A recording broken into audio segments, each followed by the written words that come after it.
Bonjour, comment ça va? Je suis Stefan. Je suis copropriétaire de Stronghold Digital Mining. Okay, my French kind of sucks.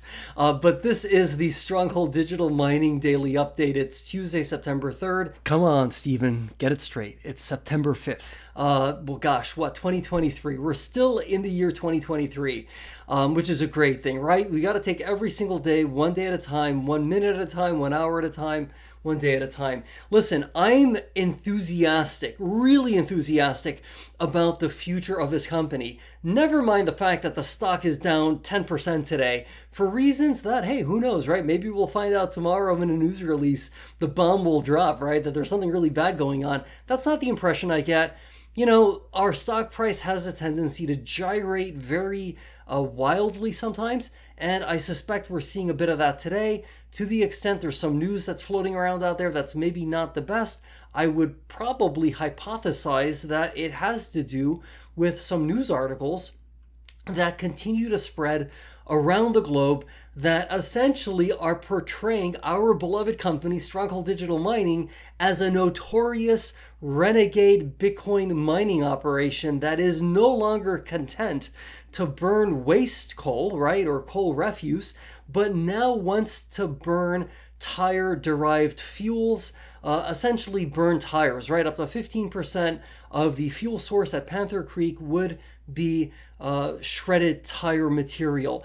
Now, these articles, really do a great job of solidifying this notoriety that we seem to be developing as a renegade Bitcoin miner, as a renegade power company.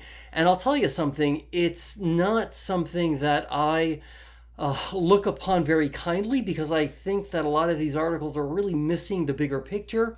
But that being said, there is one article that I spotted late last week. It was published by Cointelegraph. Props to Cointelegraph for publishing this article. It struck me as being very fair. It actually even quoted from a Stronghold Digital Mining representative. So like we as a company got to say something as it relates to what's going on. And I think if you were to read this article, you're going to find it quite fascinating. I'm going to link to it in the description below. Really check it out because I think it's going to provide a perspective on all this news that's been making its way around the globe. I mean, it's kind of crazy. I even saw an article in The Guardian. That's predominantly a United Kingdom-based publication. I mean, talking about Stronghold Digital Mining. So it's great that we're rising from obscurity. That's awesome. I mean, hey, it kind of sucks that it's in the context of, hey, this is this notorious, renegade Bitcoin mining operation that's wants to burn tires now. But hey, if 150 million, 200 million people, right, were to find out about Stronghold Digital Mining, right? And if only a couple of percentage of those people, like 2, 3, 4, 5% of those people say, hey, you know what? This sounds like a very interesting company with a phenomenal management team and a compelling investment case. I mean, do the math, right? 2 to 3 million ardent believers in this company would utterly transform our stock price. It would utterly transform really our market capitalization. It would just utterly transform our ability to potentially raise additional capital were that to be needed. I'm not saying it's needed, but were it to be needed. So with all of that said, we're beginning a brand new season, as I alluded to a moment ago. A brand new season for this broadcast. I've got a lot of really cool ideas as to different field trips we can do. I am planning to, for the first time ever, at some point, reach out on a formal basis to Stronghold Digital Mining to see if I can get permission, to visit in a formal way the Panther Creek power plant, right? The now infamous Panther Creek power plant, to maybe get a tour with or without cameras, but to just be able to then share really a first-hand account of what the reality is of what's going on at Panther Creek. Because again, sadly, it's one of those situations where unless you live here, and you have the opportunity to drive by these places, to visit these places, to kind of understand what's going on, it's very easy to then come away with this really kind of like, just misinformed impression that there's like this universal opposition to anything and everything that Stronghold Digital Mining is doing, when in really the case is that like most people are just happy to have the opportunity for there to be some economic activity in the region. I mean, oh gosh, it's, hard times have fallen upon many of these communities, okay, many of my communities. And it's one of those situations where, there's got to be a balance, right, between economic activity that can produce some really good paying jobs and create some meaningful opportunity in the communities with environmental stewardship, right? As I alluded to in a previous broadcast, the overwhelming majority of people who work at Panther Creek are people who live in the community, right? These are not space aliens who board, a spacecraft and fly off to Mars or some other planet when their shift ends, right? They live in the community, right? And so it's inconceivable that anybody would feel good about going to work every day if the mandate, if the mission of one's job were to poison one's own community. So there needs to be environmental stewardship. There has to be compliance with relevant United States Environmental Protection Agency rules and regulations, which is what we do, right? That's what Stronghold Digital Mining endeavors to do. There needs to be compliance with any and all Pennsylvania Department of Environmental Protection rules and guidelines. Again, that's what Stronghold Digital Mining strives to do.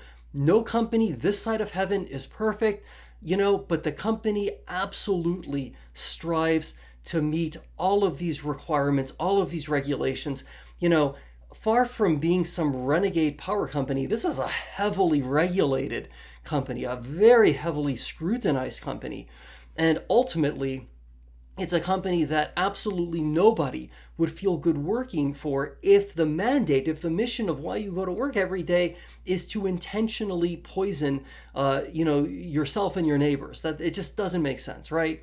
So when you read all these articles that portray Stronghold Digital Mining as just being this absolute pariah, this notorious, dumpster fire of a Bitcoin mining operation, we know the truth, okay? And we live in a world that's complicated. There's a lot of nuance. There are many facilities in the Commonwealth of Pennsylvania who successfully utilize tire-derived fuels, right? TDFs.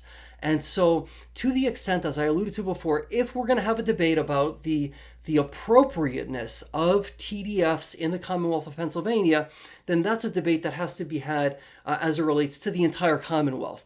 Panther Creek as a facility cannot be singled out for a stricter scrutiny than any other facility in the Commonwealth. And to the extent we want to do away with tire-derived fuels in the Commonwealth of Pennsylvania, so be it. Let's have that debate. That's something I'm more than happy to get behind, but it has to be something that is statewide. Any and all facilities that utilize tire-derived fuels, they need to stop as well, okay? It can't just be Panther Creek that's going to be, bullied, so to speak, simply because we happen to have a data center that mines Bitcoin. So be that as it may, we are emerging from obscurity. Yes, I do wish it could be under somewhat more positive, in a more positive way. But, hey, again, do the math. If 100 million people find out about Stronghold Digital Mining and what we're doing, if even just 1%, a million people decide, hey, man, I want a piece of this company, it's going to transform our the owner's box is going to be expanded in tremendous ways. Our market cap is going to expand. Our share price is going to do amazing things. So, again, it's good to be getting out of obscurity. Wish it could be a little bit more positive, but at the end of the day, let's let the math do its thing. There are going to be people who do understand the truth of what's going on and who might, for the first time, look at this company and say, hey, as it relates to wanting to speculate on Bitcoin, hey, maybe I do want to be exposed to Bitcoin economics through a Bitcoin mining company. And maybe, just maybe, Stronghold Digital Mining is that vehicle which I would like to do that through. So we will see, right? Now, in terms of just our overall operations, what are we looking forward to? We're looking forward to a news release. Might come out tomorrow, maybe on Thursday. I'm guessing probably tomorrow. And I'm looking for basically two things. I'm looking for, first and foremost, some commentary as to our Bitcoin mining hash rate. Have we reached 4 exahash? Are we perhaps beyond 4 exahash? I think we can comfortably fit about 4.2 to 4.3 exahash in our existing data centers, both at Scrubgrass and at Panther Creek. So that's the first thing. The second thing is our Bitcoin production numbers for the month of August. So here we are, it's September 5th. The month of August has ended. I anticipate we're going to find out, as we have been finding out for the past, several months, what our Bitcoin production numbers are for the previous month. So we have that to look forward to.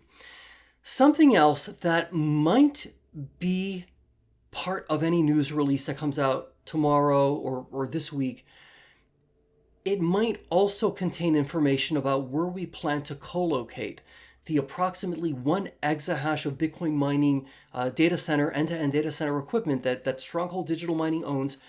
It might reveal, finally, hey, where are we going to plug that infrastructure in at, right? How are we going to energize that data center equipment? Where is it going to be energized? And that's going to, I think, be a really, really big deal, because then it opens the door to us getting to about 5 exahash of Bitcoin, having a Bitcoin mining hash rate of about 5 exahash, or possibly beyond, depending on where this equipment gets located. Maybe more data center equipment can be located there. Maybe our hash rate can continue expanding. Let's not get ahead of ourselves. Main thing is, did we reach 4 exahash or beyond? That's really exciting news. I'm looking forward to it. And also, what was our Bitcoin production number for the month of August?